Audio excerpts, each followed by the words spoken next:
Hi guys, today we're gonna be looking at the Panasonic Lumix GM1, which is maybe not the world's smallest, but among the world's smallest interchangeable lens cameras.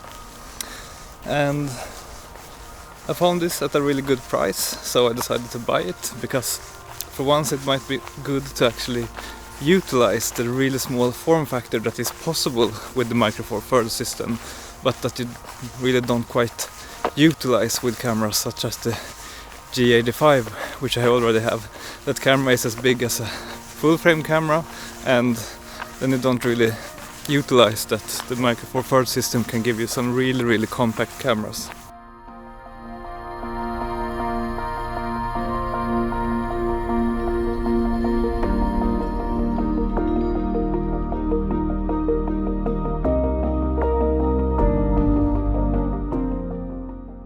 So I got the camera with this little very compact zoom lens. It's 12 to 32 millimeters, which corresponds to 24 to 64 millimeters in full frame, which is a pretty handy zoom range for all-round photography. And actually this particular lens have gotten really great reviews. Everyone seems to be loving it because it has a good performance across the whole zoom range, and it is very sharp for a zoom lens. And you just pop it out like this to start using it, and that's about it. Doesn't really have any manual focusing, but I don't think that would be a good experience even if they implemented that feature. So I actually was out with this camera for the first time a couple of days ago, just at this place, and then the water was all very quiet and still, and you had really nice reflections from the houses and the trees on the other side. Unfortunately the water is moving a lot more now, so yeah.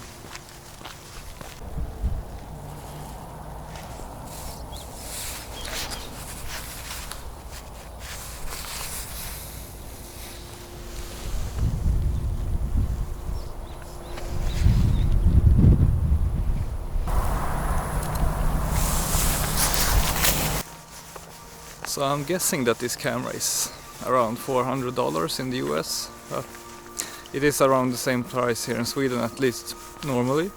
But they had at some place a very short bargain where you could get it for just $250 or 2,500 Swedish kronor, which was really cheap, and I decided to buy the camera to have as a really compact alternative to my other cameras.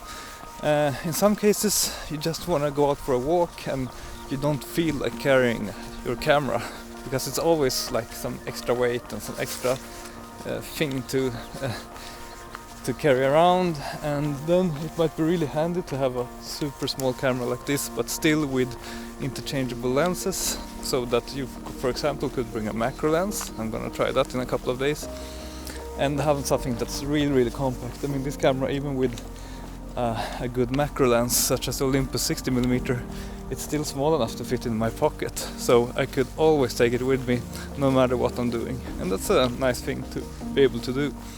It even has a built-in flash.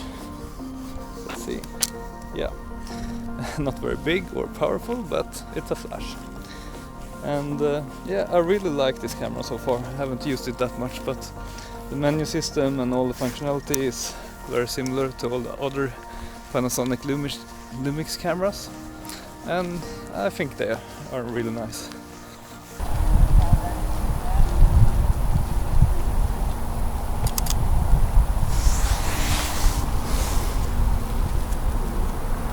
Not having a viewfinder is a little bit of a problem to me.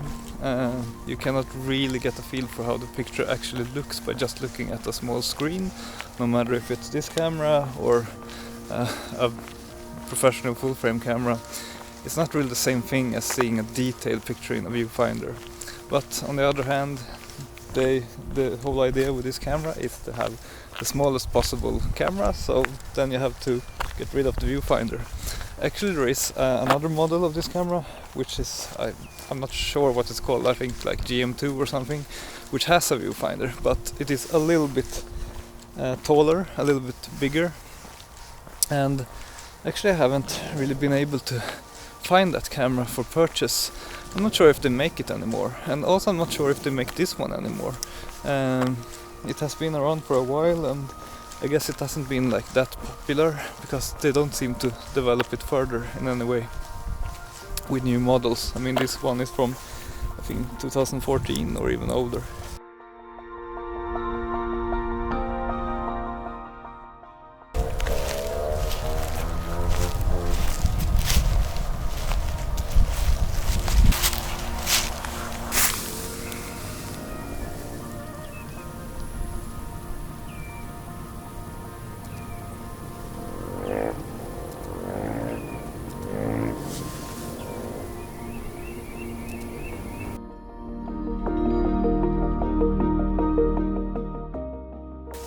In a situation like this, it is really hard to take a picture without an electronic viewfinder, because the sun shines right on the screen and I get no contrast at all, and it's really hard to see what's actually on the screen. So that's a big downside actually. I'm already starting to get a little bit frustrated with not having a normal viewfinder.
One good rule of thumb I learned a long time ago was that when you have a lot of vertical lines like this, no matter if they are vertical or horizontal, you should try to align the frame with the lines, because that usually makes the photo a lot better and more like in harmony.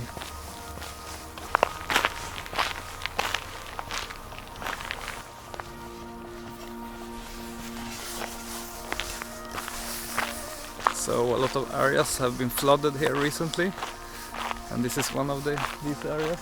I'm just gonna go take a look how far we can go.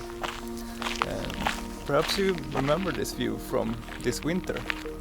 I was up here in Boden then as well and made a video on winter night photography. Then I actually took a photo of this whole view.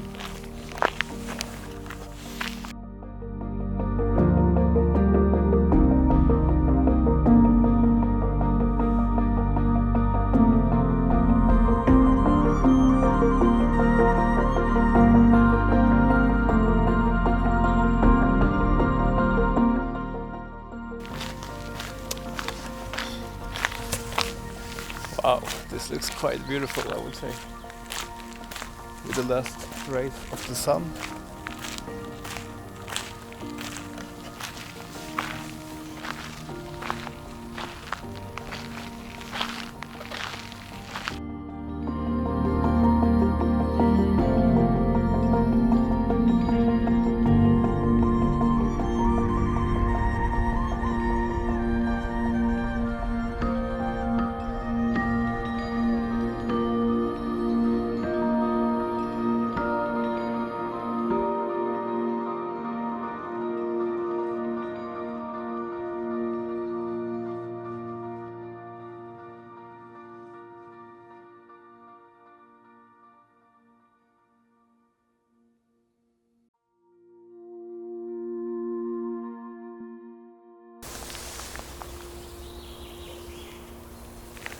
This looks pretty nice. could become a good picture with the black water down here and the trees and the colors. I like it.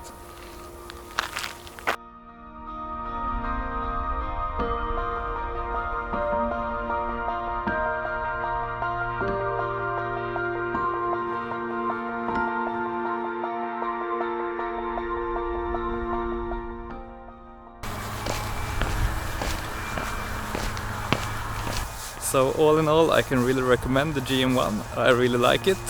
The only thing that's a bit frustrating is the lack of an optical viewfinder, or an electronic viewfinder for that matter. There is another model with the viewfinder which is slightly bigger, but I kind of regret that I didn't try to buy that one, even though it seems to be really hard to find on the market today. Anyways, I like this camera. It's a perfect complement if you already have another micro four thirds camera and a few micro four thirds lenses and you want something really small and compact for those days when you don't feel like bringing a camera, then you can always bring this one. It's so small, you have no excuse not to bring it.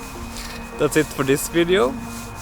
Please subscribe if you like this video. I'm posting more videos every week, even though I've been quite bad at it for the last month, but I will improve.